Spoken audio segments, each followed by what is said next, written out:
चलिए शुरू करते हैं। आज हम एक्सरसाइज नंबर 3.2 को कंटिन्यू कर रहे हैं, ठीक है ना। आगे हमने कर लिया है पहले, इधर देखो question number 5th 6th 7th करेंगे, यही लास्ट क्वेश्चन रहेगा इसमें। आज ये फिनिश हो जाएगी। देखो लिखा हुआ है इसमें, इसका बेसिक भी साथ साथ समझते जाएंगे, कैसे कैसे हल करने क्वेश्चन, ठीक है, साथ साथ सब कुछ समझते जाएंगे। इसमें लिखा है एक आयताकार बाग जिसकी लंबाई चौड़ाई से 4 अधिक है। लंबाई चौड़ाई से ज्यादा है 4, लंबाई चौड़ाई से, चौड़ाई पता नहीं तो हम मानेंगे चौड़ाई x है, ध्यान रखना है, ठीक है ना। हम मानेंगे, माना बाग की, आयताकार बाग की चौड़ाई, माना आयताकार बाग की चौड़ाई,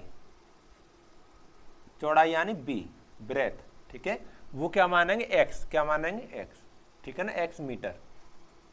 अच्छा तो लंबाई कितनी हो जाएगी फिर ऑटोमेटिक, लंबाई l कितनी हो जाएगी, उसने कहा लंबाई चौड़ाई से 4 मीटर अधिक है, तो लंबाई हो जाएगी x + 4, x + 4 मीटर, इतनी हो जाएगी ना।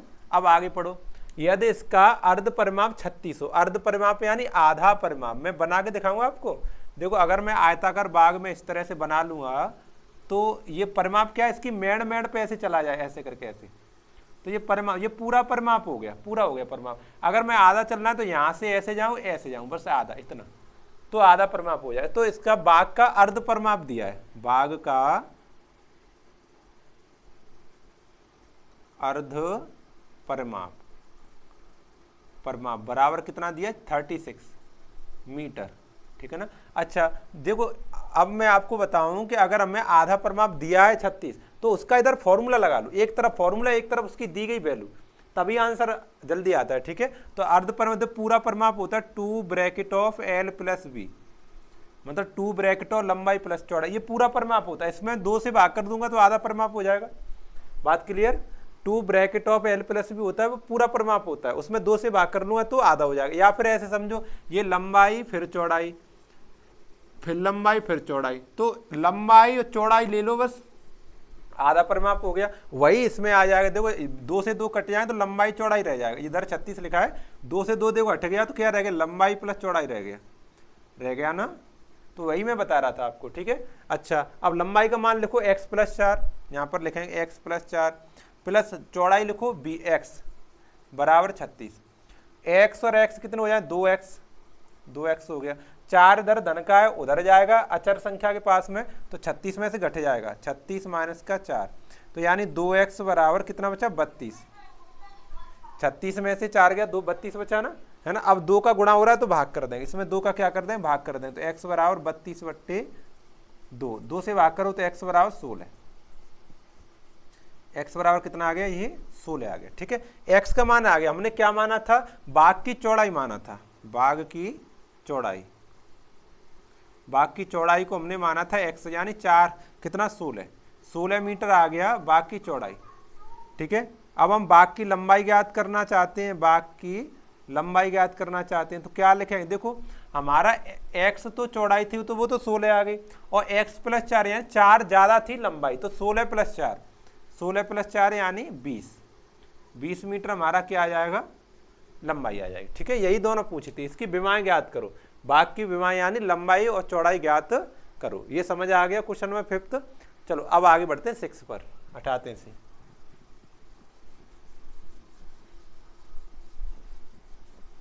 चलो देखो बड़े अच्छे क्वेश्चन है आज, ऐसा नहीं है, अच्छे क्वेश्चन। देखो छठवां लिखा है कि एक रैखिक समीकरण ये दिया है, ये वाला, ये रैखिक समीकरण दिया, क्या दिया, 2x + 3y और -8 बराबर 0, ये तो दिया है हमें पहले से, ठीक है ना। अच्छा 2 चरों में एक ऐसी और रैखिक समीकरण लिखिए जिनसे प्राप्त युग्म क्या क्या हो जाए, पहला नंबर प्रतिच्छेदी रेखा हो जाए, ऐसा आपको उदाहरण लिखना है। इसी के साथ में, इसके साथ में, ये क्वेश्चन तुम्हारा एक है, इसके साथ में ऐसा उदाहरण रेखा लिखना है कि रेखाएं प्रतिच्छेदी हो जाएं, रेखाएं कैसी हो जाएं, प्रतिच्छेदी हो जाएं, प्रतिच्छेदी यानी प्रतिच्छेदी का मतलब समझ रहे हो, वो कंडीशन लग जाए जो पहली वाली कंडीशन थी। पहली वाली कंडीशन कौन सी थी, ऐसे करके a1/a2 does not equal to b1/b2, अगर ऐसी कंडीशन आएगी तब आप प्रतिच्छेदी कह पाओगे। तो ऐसी लिखो जो बराबर ना है, यहाँ पर 2x लिखा है तो मैंने यहाँ पर 4x लिख दिया, यानी 2 से 4 कटेगा, 2 बार कटेगा, 2 बार। अब यहाँ पर ऐसी कोई संख्या लिखो जो 2 बार ना कटे। 3 दूनी 6 मत लिखो, 3 तरह का 9 लिखो, 5 लिख लो, ज़्यादा तो 5 लिखो, 5 बाई लिख लो, और यहाँ कुछ भी लिख दो, इससे कोई फर्क पड़ने वाला नहीं है। देखो आप मिला के देखो, 2a1 और यहाँ a2 यानी 2/4, और यहाँ देखो 3/5, और यहाँ देखो -8/-10 बराबर हो पा रहा है क्या? 2/4 या 3/5 बराबर नहीं है, इसलिए ये क्या हो जाएंगे, दोनों आपस में प्रतिच्छेदी हो जाएंगे। तो इसके साथ में ये वाला उदाहरण क्या किसका होगा? प्रतिच्छेदी का होगा। आपको उदाहरण लिखना, आप कुछ भी लिख देना, ये नहीं मैं ही लिख रहा हूँ उसी को लिखेंगे, आप लिखना सीख लो बस, ठीक है। आगे बात समझ, ये प्रतिच्छेदी का हो गया। दूसरा देखो, दूसरा उदाहरण लिखना है हमें, दूसरा लिखा है संपातियों। कैसी हो? संपाति। संपाति का मतलब तीनों कैसे होने चाहिए? संपातियों। रेखाएं कैसी हो? संपाति। संपाति का कंडीशन ये होता था a1/a2 इजकल टू b1/b2 और इजकल टू c1/c2, इसको कहते हैं संपाति। यानी तीनों बराबर आना चाहिए। यानी यहाँ पर 2x है, अगर तुम 4x लिखना चाहते हो, 2 दूनी 4, 2 बार कट रहा है, तो यहाँ भी ऐसा लिखो 2 बार कटे, 3 दूनी 6 यानी 6 कटेगा 2 बार, 6 बाई, और यहाँ भी 2 ही बार कटे, 8 दूनी 16 यानी 16, तब आपका बराबर आ पाएगा, ठीक है ना। लगा के देखो, 2 यहाँ पर 4 है तो 2/4, यहाँ पर 2/4 लगाया, इजकल टू यहाँ देखो 3 है, यहाँ पर 6 तो 3/6, 3 यहाँ पर -8 और -16, काट के देखो, 2 एकम 2, 2 दूनी 4 यानी 1/2 बराबर 3 एकम 3, 3 दूनी 6 यानी 1/2। यहाँ देखो 8 एकम 8, 8 दूनी 16, 1/2। तीनों लोग बराबर आए कि नहीं आए?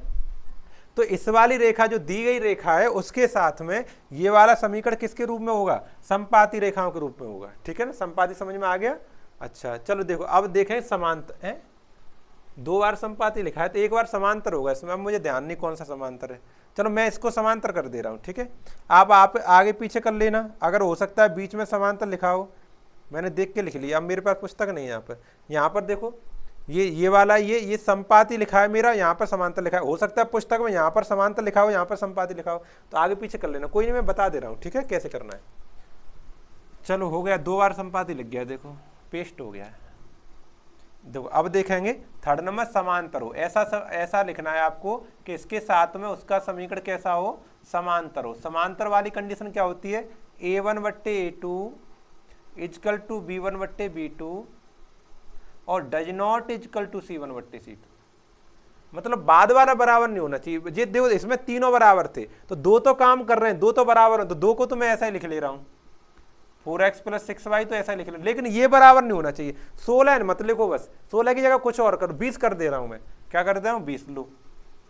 अब तो हो गया ना। अब आप ज्ञात करेंगे तो देखो यहाँ तो 2/4 हो जाएगा, 2/4, और यहाँ पर देखो 3/6 हो जाएगा, लेकिन यहाँ पर -8/-20 होगा, बराबर नहीं हो पाएगा। करके देखो, 2 एकम 2, 2 दूनी 4 यानी 1/2, 3 एकम 3, 3 दूनी 6 यानी फिर 1/2 बराबर ऋण से ऋण हटेगा, प्लस होगा 4 दूनी 8, 4 पन्ना 20 यानी 2/5। देखो बाद वाला बराबर आया क्या? नहीं आया, डज नॉट इक्वल टू। तो यही तो कंडीशन हमें ज्ञात करनी थी, ठीक है ना। तीनों के उदाहरण समझ आ गए। आप संख्याओं को बदल के लिख सकते हैं, कोई ऐसा नहीं है कि मैंने लिखा है वैसे ही आप लिखेंगे, ठीक है। पर लिखना इस तरह से जो कि रेखाएं प्रतिच्छेदी हो जाए, संपाति हो जाए, समांतर हो जाए, ठीक है ना। चलो अब हटाते हैं, क्वेश्चन नंबर 6 को हटा दें यहाँ से। क्वेश्चन नंबर 7, क्वेश्चन नंबर देखो 7 अच्छा क्वेश्चन है, ये इंपोर्टेंट भी है परीक्षा के दृष्टिकोण से। देखो ये जो क्वेश्चन है, क्वेश्चन नंबर 7 है, ये परीक्षा के दृष्टिकोण से अच्छा भी है। क्या लिखा है? समीकरण x - y = 1। यहाँ लिखा है 7वां क्वेश्चन है x - y = 1, ये पहला समीकरण है, पहला समीकरण। और दूसरा 3x + 2y माइनस के बार, 3x + 2y और माइनस के 12 बराबर 0। ये क्वेश्चन नंबर 2 है, ठीक है ना। अब हमें ज्ञात क्या करना है कि देखो इसका ग्राफ खींचो, ग्राफ खींचना, ग्राफ खींचने के बाद में एक्स अक्ष और इन रेखाओं से बने त्रिभुज का निर्देशांक लिखने है। और आगे भी लिखा था कि उसको छायांकित भी करना, वो मैंने लिखा नहीं, छायांकित करना वो भी कर दें। तो सबसे पहले ग्राफ खींचने के लिए टेबल होने चाहिए। तो ग्राफ में बताऊं क्या कहते हैं, सादा खींच लो, है एक्स ऐसे x = 0 y = 0 रख के खींच लो, जहां पर कट जाएगा वो अनुमान से हम तुम वैल्यू ज्ञात कर लेंगे, अनुमानित। देखो कैसे, समीकरण 1 से ग्राफ खींचना, समीकरण 1 से ऐसे ही आसान होता है, सबसे आसान यही तरीका है। x माइनस वाई बराबर 0 है, तो इसमें एक बराबर तो x बराबर सॉरी एक है, एक तो x बराबर 0 रखो। जब x बराबर 0 रखेंगे इसमें तो y का मान क्या आएगा, यहाँ पे 0 माइनस के y बराबर 1, तो माइनस वाई बराबर 1, माइनस का उधर चला जाएगा तो y बराबर माइनस का 1, तो माइनस के 1 आया। ठीक है। अच्छा, और आप अगर y बराबर 0 रखते हो, y बराबर 0 रखने पर इसको 0 रखोगे तो देखो x माइनस के 0 बराबर 1 यानी x बराबर 1 आ जाएगा, तो ये प्राप्त होगा। ठीक है ना, आगे बात समझ में। तो पहले समीकरण से कौन सी टेबल प्राप्त हो, यहाँ बना दूं मैं पहले वाले समीकरण से। पहले वाले समीकरण की देखो ऐसी टेबल जब आप छोटी सी बना लोगे, तो छोटी बनाने के लिए ग्राफ बनाना है, हमें कोई ग्राफ से हल नहीं करना है, निर्देशांक है उसको मिला के लिख लेंगे, कोई बात ना है। ठीक है, तो x बराबर 0 लगाया आपने तो हमारा y बराबर -1 आया, तो -1 आ गया। देखो यहाँ पर y बराबर 0 लगाया यहाँ पर, तो x मान 1 आया। ठीक है ना, ये टेबल बन गई आपकी। दूसरा समीकरण लिखो यहाँ, समीकरण 2 से, इनको मैं हटा दूंगा ग्राफ बनाऊंगा तब। समीकरण 2 से लिखा है देखो 3x + 2y -12 बराबर 0। ऐसा ही काम इसमें करो, x बराबर 0 रखो, पहले x बराबर 0 रखो, इसमें 3 × 0 + के 2y और -12 बराबर 0, तो इतना तो 0 हो जाएगा। 2y -12, 2y और माइनस के 12 उधर चले जाएंगे तो प्लस के 12 हो जाएंगे। अब 2 का आपको भाग करना है, तो y बराबर 12/2, 2 से भाग करो कितना आएगा, 2 छिक्का 12, यानी y की वैल्यू 6 आएगी। ठीक है, जब आप x का मान 0 रखते हो तो y का मान कितना आएगा, 6 आएगा। अब y बराबर 0 रखो, पुनः y बराबर 0 रखने पर रखो, देखो इसमें रखें यहाँ पे, तो देखो 3x + 2 × 0 और -12 बराबर 0, तो इतना तो 0 हो जाएगा। 2 × 0 0, माइनस का 12 उधर चला है प्लस का हो जाएगा, यानी 3x बराबर 12। 3 का भाग कर देंगे तो x बराबर 12/3, 3 से भाग करो कितना आएगा, 4, तो x बराबर कितना आ गया, 4 आ गए। तो टेबल आपकी क्या बन गई, आपकी टेबल बनी, देखो यहाँ पर x है, यहाँ पर y, x का मान 0 रखा था तो y का मान 6 आया, यहाँ पर 6 आया है। ठीक है, अच्छा, फिर आपने y का मान 0 रखा तो x का मान 4 आया, ये टेबल बनेगी। ठीक है, ऐसी टेबल आपको दोनों समीकरणों से बना लेनी। बनाने के बाद मैं इसको अब हटा रहा हूँ, फिर हम ग्राफ बनाएंगे। ठीक है ना, तो मैं इसको अब हटा रहा हूँ। ठीक है, चलो इन टेबलों को नहीं हटाऊंगा, टेबल मैं ऊपर बना लूंगा, इनको दोनों को छोड़ के, देखो ऐसे टेबल से ही तो हम ग्राफ बना पाएंगे। दोनों टेबलों को यहाँ बनाते हैं। पहली छोटी टेबल है ये, पहले समीकरण से जो थी वो वाली, वो क्या है, 0 -1 और यहाँ पे 1 और 0। ठीक है, पहली वाली टेबल। ये दूसरी वाली छोटी सी टेबल थी, दूसरे समीकरण से आई थी, वो क्या थी, x और y के मान इसमें इस तरह से थे, यहाँ पर 0, ये 6 और यहाँ पर 4, यहाँ पर 0। ठीक, अब इनसे हमें ग्राफ बनाना है, बनाते हैं। चलो देखो,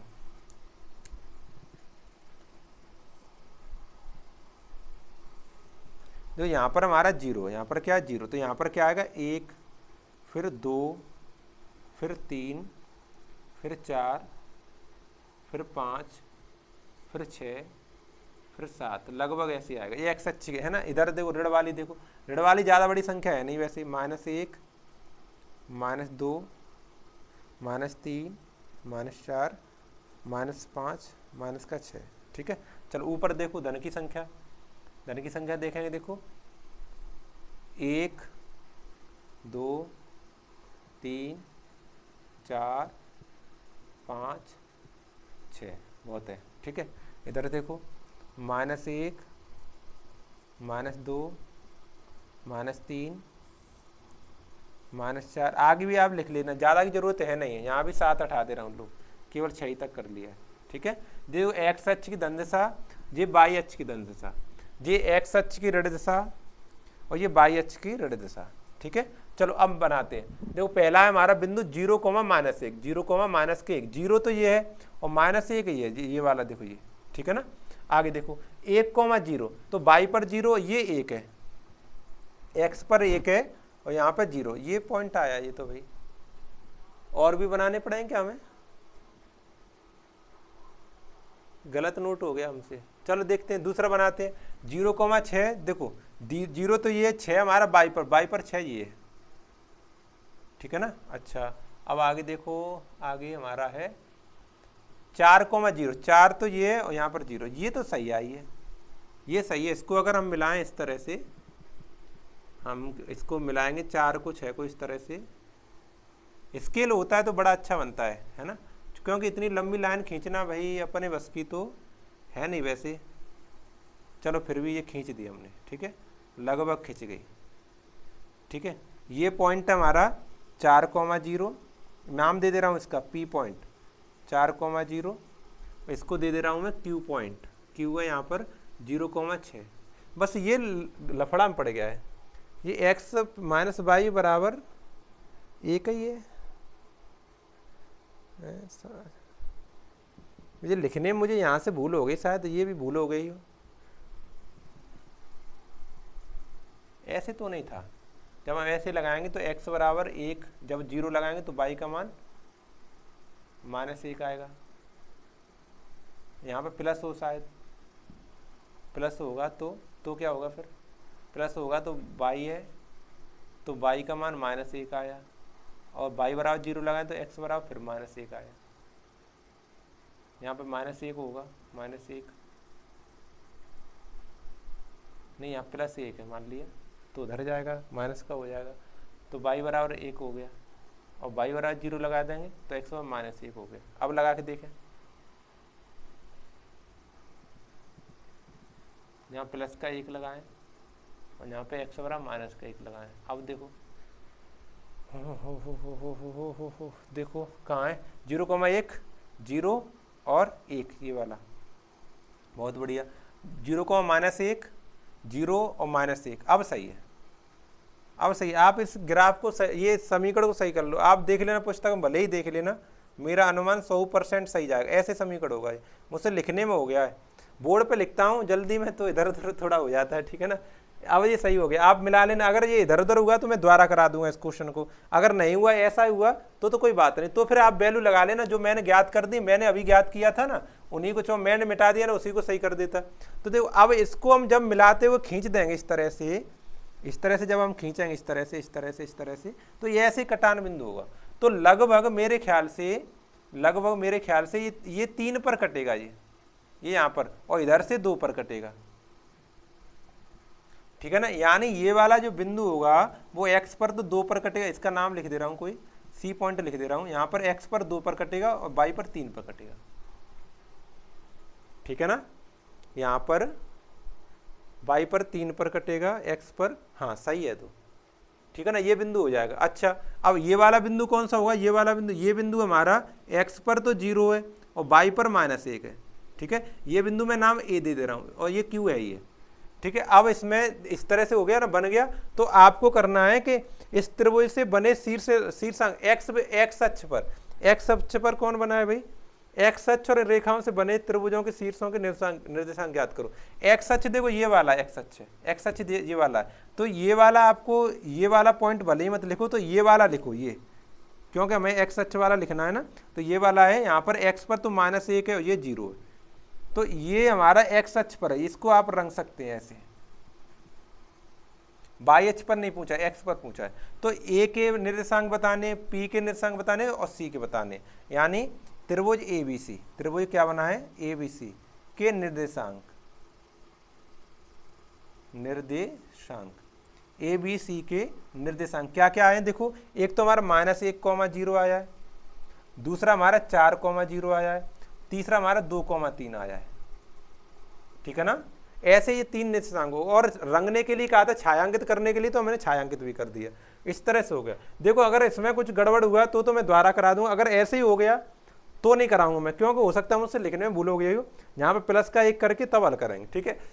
आप दोबारा हल करने ना, क्योंकि मैंने हल करना तो बहुत दिनों से सिखा रहा हूँ समीकरणों को, तो इस तरह से वैल्यू आ जाएंगे, ये वैल्यू आ जाएंगे, तो हम इस तरह से फिर ग्राफ बना देंगे, ठीक है। ग्राफ बना के ये वाला पॉइंट लेंगे, क्योंकि यही तो हमारा x अक्ष पर बना है। इधर वाला ले लेंगे तो ये तो y अक्ष हो जाएगा, ये अक्ष कौन सा हो गया, y हो गया, तो y पर नहीं, ये वाला नहीं लेना है हमें, ये वाला लेना है, क्योंकि x अक्ष पर लेना है, ठीक है ना।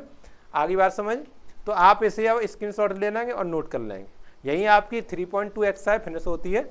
अगले सेशन में हम अगली एक्सरसाइज देंगे 3.3, ठीक है ना। चलो समाप्त करते हैं।